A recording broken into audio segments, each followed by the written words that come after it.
Cyrodiil fax, with Kempo, taking a castle. The non-stealth method. When capturing a castle in Cyrodiil, and you have plenty of players in your group, you can knock down the front gate first without owning the farm, mine and mill resources. This is different from the stealth raid method, which is often used as a ruse or hoax tactic to split the enemy's forces. This hoax method is designed to keep them always on the back foot, wondering what you are going to do next, as well as offer your group safety while gaining experience. However, the advantage of the non-stealth method is that when the front gate of the castle is 50% damaged, the enemy's lines of communication are cut to the castle. What this means is that this will prevent reinforcements from coming to defend the castle. Now, providing there was no one already in the castle, you will meet with little resistance. But because the resources are still in enemy hands, the castle gate will be a little stronger, but as long as your group has plenty of siege, that will only be a minor inconvenience and it will only last a short time. So, this is how it is done. Firstly, you all arrive at the front gate and remain in stealth until your group has all assembled and the stragglers have caught up. What you need to do is to destroy the front gate as quickly as possible, and you need to use a shock attack to do this. Your raiding party needs to be divided into 3 different groups, who all have slightly different jobs to do. So firstly, you will need at least 3 trebuchets at the back line, the more the merrier. This will be the job of one group or wave. It is important that they don't start firing until they are all set up together and hit suddenly and at the same time. While they are setting up, a second wave is buffing up and still in stealth but getting ready to subdue the foot guards in front of the gate. This wave would have at least 4 players. Their job also includes ranging the guards on the walls, on each side of the gate. Once the guards are down, this second wave sets up ballistas to pound away the wooden gates. No shot should be wasted on the stone walls. The third wave of players has the job of setting up a ram, and 4 more ballistas, to take down the wooden front gate.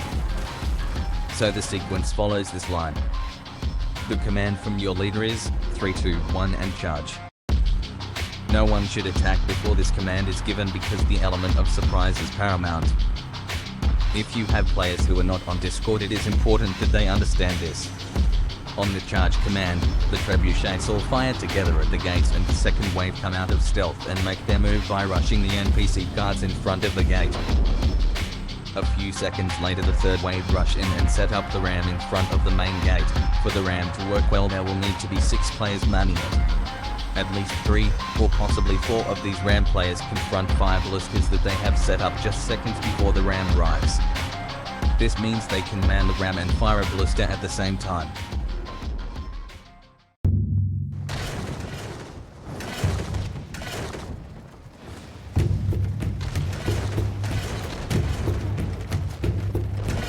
The other 2 ram players need to have siege shield and vigorous heals to keep the group strong and healthy. The ram operator can see the progress of the gate's destruction and should call out the percentage to the group. When the gate is 50% destroyed, the map will show the enemy that their castle is under attack. However, the lines of rapid travel to the castle's Way Shrine will be broken at this stage, so any reinforcements will have to come across country and on foot. This will take time, and if the attack has followed these steps, your raid will be inside before anyone arrives, unless they just happen to be in the area. This is why it is a good idea to keep an eye out by always looking over your shoulder for a sudden attack from behind. When the gate is called at 15% destruction, the trebuchets should start their dismantling procedure. It takes a few seconds to pack up, so your timing is important for the raid to run smoothly. All players then rush forward to the gate and buff up, ready to enter the castle grounds. A few seconds later, the second wave should start to dismantle their ballistae and rush to the gate, also buffing up, ready to enter. Players should also keep an eye out for enemy bomber attacks from behind. Just seconds after the 15% destruction call, the first wave should dismantle their ballistae. The battering ram should deliver the final blow on the gate and it will be open.